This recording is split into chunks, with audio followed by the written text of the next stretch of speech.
চালাক কাক আর ময়ূর সোনারপুর বাগানে এক তুমুল হট্টগোল। সবাই ভিড় জমিয়েছে একটি আম গাছের নিচে। সেখানে বসে আছে একটি ময়ূর যার নাম মণি। তার নীল সবুজ রংচঙে পালক সত্যি খুব সুন্দর। সে তার লম্বা লেজ ফ্যানের মতো করে খুলে বলল, দেখুন কেমন অদ্ভুত সুন্দর আমি। সবাই ওহো আহা করছে। শুধু কাক কুতু একপাশে বসে তাক তাক করছে। মণি তাকে দেখিয়ে হাসল। কুটু, তুমি তো শুধু কালো আর তাক তাক করো, কিছুই জানো না। কুটু খুব চালাক ছিল। সে ভাবল, আচ্ছা জানি না, আজ দেখিয়ে দেব।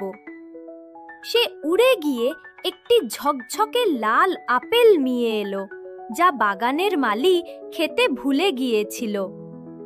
সে আপেলটা মনির সামনে রাখল। মনি অবাক, সে তো ফল খেতে জানে না।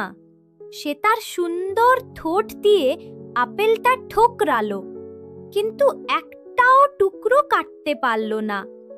সে লজ্জায় লাল হয়ে গেল। তারপর কুটু তার শক্ত কালো ঠোঁট দিয়ে টক টক করে আপেলটা ছোট ছোট টুকরো করে ফেলল।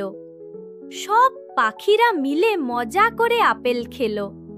মনি খুব লজ্জিত হলো। সে বলল, কুটু, আমি ভুল বলেছি।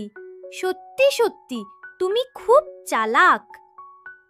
কুটু হেসে বলল, হাহা, সৌন্দর্য ভালো, কিন্তু বুদ্ধি তার চেয়েও বেশি গুরুত্বপূর্ণ।